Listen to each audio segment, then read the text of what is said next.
Olá, querido aluno, querida família, sejam todos muito bem-vindos a mais uma videoaula de língua portuguesa e ao nosso canal TV Araxá Educa. Espero que vocês estejam aprendendo bastante, espero que vocês estejam recordando alguns conteúdos aí e que essas aulas estejam sendo muito significativas aí para o seu dia a dia. Bom, vamos lá. E hoje, para o 9º ano, a gente vai falar de um conteúdo bastante interessante que faz parte do nosso dia a dia. Os textos verbais e não verbais.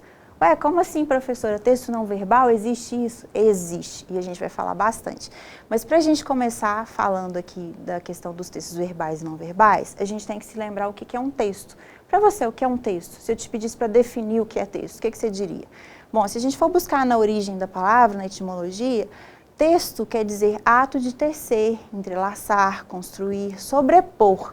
Sobrepor o quê? Informações, sentidos, palavras?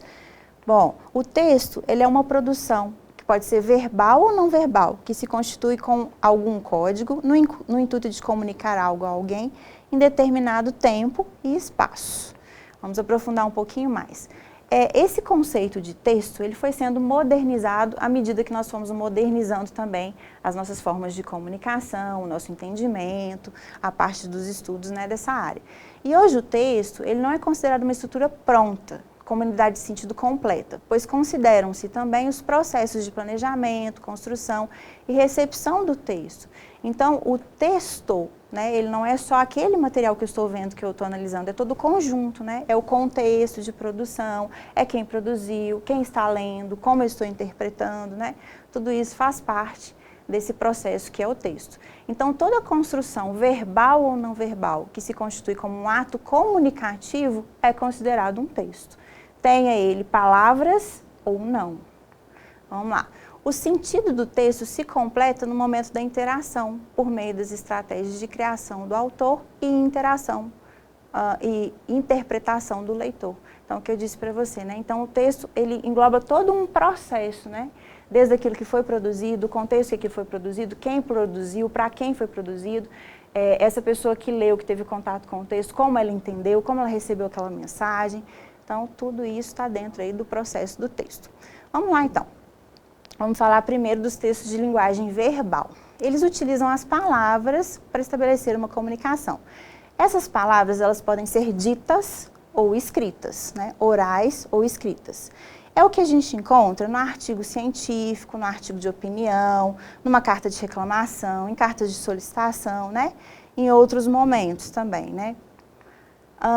Já os textos de linguagem verbal, eles usam outros recursos para se comunicar, né, diferentes das palavras, como, por exemplo, os sons, as cores, as formas, as imagens, as placas de trânsito, a gente pode dizer que são tipos de texto, né, que não utilizam, às vezes, palavras, daqui a pouco a gente vai falar de algumas que realmente utilizam símbolos e palavras, mas alguns, por exemplo, não têm palavras, mas a gente se comunica através, né? Quando eu tenho aqui um semáforo, por exemplo, e eu tenho o sinal vermelho, o amarelo, o verde, né? Não está escrito, mas a gente sabe o que a gente tem que fazer, há uma comunicação, a gente sabe o que tem que fazer quando cada uma dessas luzes acende. Quando eu tenho esse cigarro cortado aqui, né? Esse símbolo quer dizer proibido. Se eu tenho o desenho de um cigarro aqui, a representação de um cigarro, quer dizer que é proibido o cigarro, é proibido fumar naquele lugar. A mesma coisa quando o juiz pega o cartão vermelho, tira do bolso e aponta ali para um jogador, né? Ele não precisa falar nada se ele não quiser, né? Não precisa de palavras, nem escritas, nem ditas. Esse gesto comunica, né? Aquele jogador, aquele indivíduo para qual ele apontou o cartão, ele está expulso do jogo.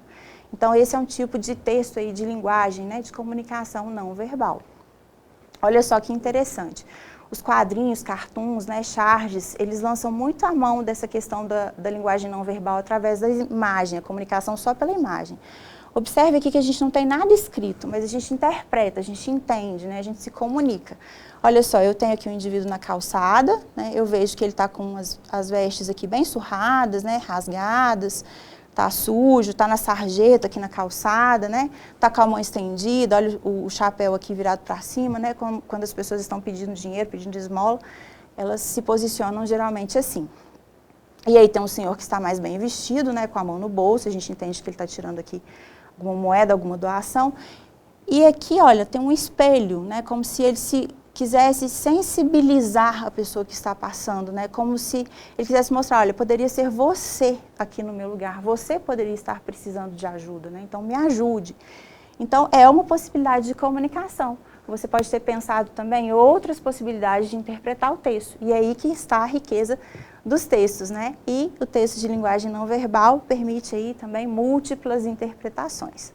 Mas vamos lá. Existem também os textos de linguagem mista. E eles vão utilizar mais um tipo de linguagem. É quando eu tenho nos quadrinhos, por exemplo, a combinação da imagem, que ela é importante para que eu entenda o texto, e palavras, tá? Também tenho os dois recursos. As entrevistas, reportagens, elas podem acrescentar elementos visuais. Então, eu tenho uma pessoa, né, que fala, tem imagens, são mostradas, lugares, e aquilo é complementado com a fala ou com a escrita. E até os textos publicitários, né, os filmes, as séries, os quadrinhos, todos esses gêneros aqui lançam mão aí da linguagem mista para se comunicar. E fica bastante interessante, né? Então, olha só o que eu tinha falado para você no início. Aqui a gente tem placas também de sinalização de trânsito. Olha o pare, né? Só que aqui eu não tenho só o símbolo, né? A cor vermelha, né? Que me diz para parar, que chama minha atenção. Mas olha só, eu tenho o escrito, né? Eu tenho aqui uma informação, eu tenho uma palavra. A mesma coisa aqui, olha, eu tenho o símbolo, que já comunica por si só, né? Eu entendo aqui que é a travessia, né, de pedestres aqui, né, em área escolar, mas eu tenho aqui também uma informação que está escrita, né, que é verbal, a zona escolar a 25 metros. Então, quando eu tenho essa combinação de linguagem verbal e não verbal, eu digo que eu tenho uma comunicação em linguagem mista. Bom, vamos falar um pouquinho mais dessa linguagem mista. Interpretar textos não verbais ou mistos envolve as seguintes operações: analisar, explicar, identificar, comparar, etc. E às vezes eu preciso ter um conhecimento prévio para entender, né, do que se trata, o que eu quero comunicar. Esses tipos de texto requerem do estudante uma sensibilidade para ler outros códigos, como os gestos, as expressões fisionômicas, as cores, a própria imagem e aquilo que está nas entrelinhas. Então, é disso aqui que eu estou falando, né, do conhecimento de mundo, do conhecimento prévio, que às vezes você precisa ter para compreender aquela placa, aquela comunicação, aquele quadrinho, aquela imagem, né? Então, alguns conhecimentos que eu preciso de ter para compreender esse texto. Olha só que interessante essa construção aqui, né? Eu tenho desenho de várias pessoas, observem, algumas estão mais claras, outras mais escuras, cada uma numa direção, cada um de um jeito, né? Parece que eles não estão olhando uns para os outros, né? Parece que em ordem aleatória, né, não se comunicam, não se entrosam, né, dá uma ideia de desunião. Então, aqui eu tenho a comunicação através da imagem, que é uma comunicação não verbal, e ao mesmo tempo, quando eu tenho esses balãozinhos aqui, que são balãozinhos de pensamento, eu tenho formando a palavra solidão, né, como se eles juntos, né, formassem solidão. E eu tenho até ideias que são contraditórias, né, eu precisei de vários indivíduos, sozinhos, né, para ter a escrita ali da palavra solidão. Olha só essa sequência dos quadrinhos da Mafalda, né, do Quino. Para eu entender, eu preciso da leitura sequencial das imagens, certo? Eu preciso de fazer uma interpretação da imagem, mas também eu preciso da leitura dos balõezinhos. Então, a Mafalda passa aqui pela televisão e aí ela pensa, meu Deus, que programa ruim. E aí ela passa um pouquinho mais para frente da televisão e ela percebe que a tomada está desligada. Ela fala, desculpa, é o costume. Ou seja, ela está tão acostumada a fazer o julgamento de que os programas que passam na televisão são ruins, que ela fez isso automaticamente. Ela nem percebeu que a televisão estava desligada, né? Ela já estava com um pré-conceito ali, né, construído dentro da cabeça dela. Mas para eu entender esse quadrinho, eu preciso de fazer duas leituras. Primeiro, da sequência das imagens, né, porque eu percebo o que está desligado por causa da imagem, e também da parte escrita dentro do balão. Esses dois recursos fazem com que eu compreenda, né, o quadrinho. Vamos lá, vamos falar um pouquinho mais. E para a gente praticar, vamos lá, aqui está um joguinho para a gente retomar alguns conceitos que a gente falou até o momento. Vamos lá? Bom, vamos lá então, algumas perguntinhas para a gente retomar. O cinema usa linguagem? Bom, vamos pensar no filme. O filme eu tenho imagem, eu tenho a fala dos personagens, eu posso ter até legenda, inclusive. Então, ele usa uma linguagem que é mista, né? Verbal e não verbal. Vamos lá, número 2. Essa tirinha é um exemplo de, observe, eu tenho imagem e eu tenho escrito. Suzy, quanto é 12 mais 7? 1 bilhão, valeu. Ó, deu a informação errada, hein? Então, vamos lá. Aqui a gente tem uma linguagem verbal, não verbal ou verbal e não verbal, né? Eu tenho a combinação das duas. Eu poderia dizer que eu tenho uma linguagem mista. Número 3. Linguagem não verbal é aquela que usa somente palavras, usa sons ou não usa palavras. Então, é a não verbal, né? Ela pode até usar sons, mas o importante aqui é que ela não use palavras. Outros meios de comunicação. Número 4. A dança é uma linguagem não verbal, não é linguagem ou é uma linguagem verbal? É não verbal, né? Eu vou comunicar aí, né, através da expressão corporal. Número 5. A música de orquestra é um exemplo de linguagem verbal ou não verbal. Vamos pensar que na orquestra eu não tenho o cantor, né? Eu tenho só os músicos ali, né, executando os sons dos seus instrumentos. Então, aqui eu tenho uma linguagem que é não verbal. Número 6. A pintura é um exemplo de... Então, vamos lá. Pintura eu só tenho imagens. Então, é uma linguagem não verbal. 7. Em uma conversa por telefone, predomina a... Veja bem, vamos considerar aqui não uma videochamada, uma conversa por telefone que eu só tenho áudio. Então, eu tenho a linguagem verbal. 8. Placas de trânsito geralmente usam linguagem. Então, né, a grande maioria delas eu só utilizo símbolos, né? A gente analisou alguns casos um pouquinho diferentes. Mas no caso dessa placa aqui, né, e da maioria das placas que só utilizam símbolos, eu tenho a linguagem não verbal.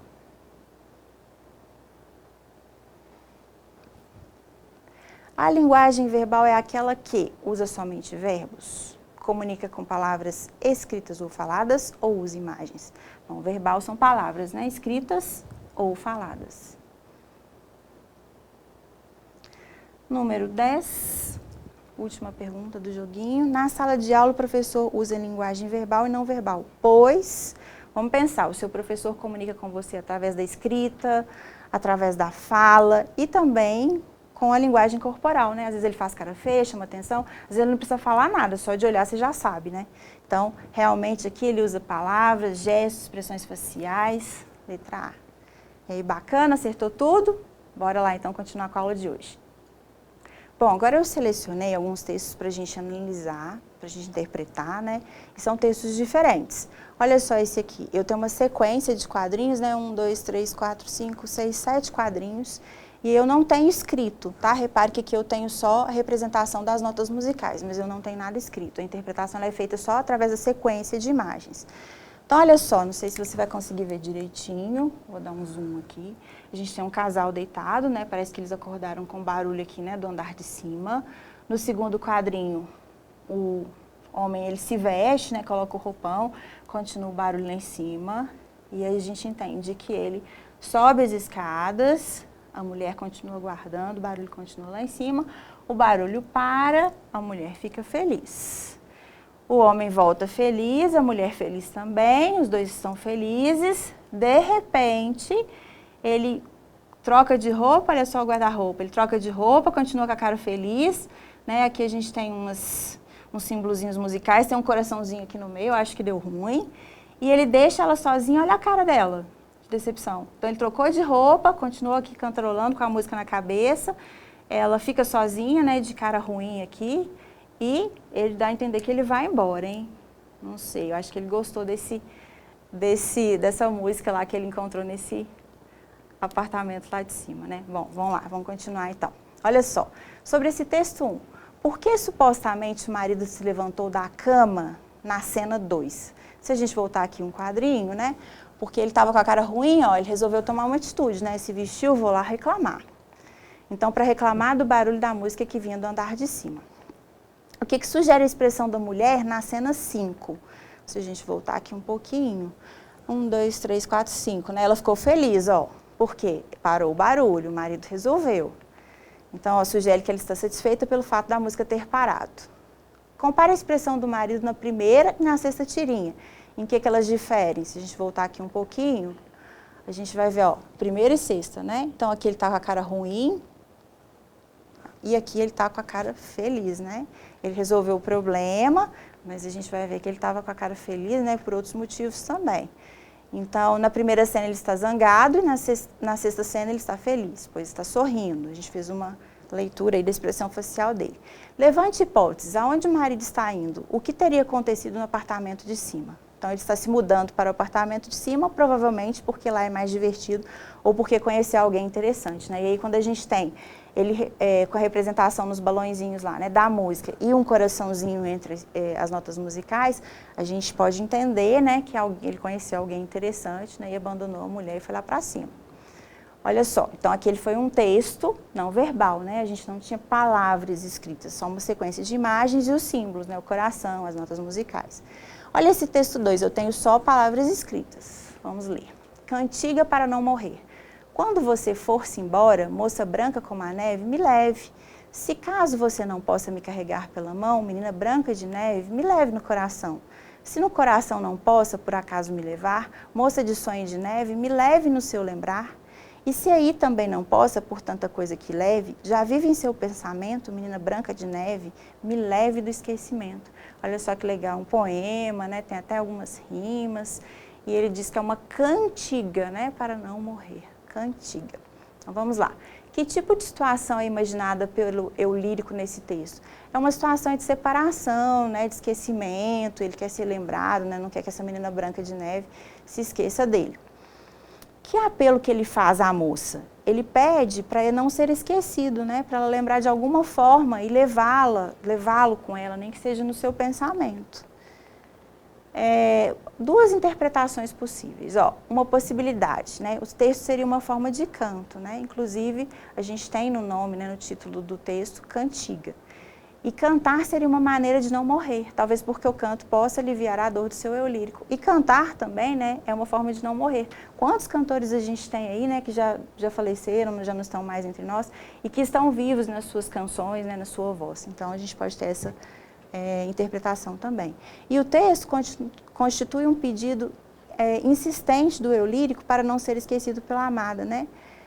O que para ele seria morrer. Então, a morte seria o fato de ser esquecido pela amada. Então, aquele foi um poema, linguagem verbal, um texto escrito. Observe aqui, agora a gente tem uma pintura, né? A gente tem uma imagem única, não uma sequência, a gente não tem nada escrito, né? Esse quadro se chama Saudade, de Almeida Júnior, foi produzido em 1899. E olha só, aqui, aquele primeiro quadro, aquela sequência de quadrinhos que a gente viu, a gente não tinha cores, né? Era preto e branco. Aqui as cores vão nos ajudar a interpretar. Então, eu tenho uma mulher na janela, a mulher está toda vestida de preto, ela traz um semblante triste, ela tem uma coisa na mão, né? Poderia dizer até que é uma foto, né? O jeito que ela olha parece que ela está com saudade, né? Assim, cobrindo a boca, talvez estivesse até chorando, né? Então, essas interpretações, né, são possíveis aí. Essa cor preta simboliza o luto, né? Ela está toda vestida de preto, né? De uma roupa escura. Então, vamos lá. Que sentimentos a postura física da mulher e sua expressão facial expressam, né? Sentimentos de tristeza, de saudade, cabeça baixa cobrindo a boca. Por que a mulher está vestida de negro? Para a nossa cultura, o preto, né, ele simboliza o luto, né? Então, provavelmente, ela perdeu alguém querido. A gente faz essa leitura até na expressão facial dela, né? E o que você acha que é a foto? A gente pode fazer algumas suposições, né? Do marido, do pai, de um filho, né? Provavelmente alguém que ela amava muito. Olha só quantas leituras, quantas interpretações a gente fez, né? E para a gente ir fechando, ó, o que esses três textos têm em comum? Os três textos abordam a separação de pessoas queridas, né? De maneira voluntária ou involuntária. Tanto no primeiro quadrinho, né? Que o marido abandona a esposa, quanto no segundo, no terceiro, né? Todos eles trazem aí separações, né? A segunda que tem a cantiga, que ele pede para não ser esquecido, demonstra uma separação. A mulher olhando para a foto, né? Que a gente supõe que seja um luto também, uma separação. Em qual ou em quais dos textos o fim do relacionamento provoca sentimento de tristeza, saudade e dor? Nos textos 2 e 3, apesar que no texto 1, a mulher provavelmente que foi abandonada também teve esse sentimento de dor, né, de tristeza, de ter sido abandonada. Em qual deles provoca alegria? Bom, tem um tom de humor, né, que a gente meio irônico assim, o texto 1, certo? Mas a alegria é só por parte do homem, né? A mulher deve ter ficado bem triste ali, bem contrariada, né? Uma cara meio de que não estava satisfeita. Bom, mas olha só, a gente precisa encerrar a aula de hoje. Hoje a gente falou de textos, né? Principalmente esses textos de linguagem verbal, não verbal e linguagem mista. Espero que você tenha gostado dessa aula e te espero na próxima aula. Tchau, tchau e até lá!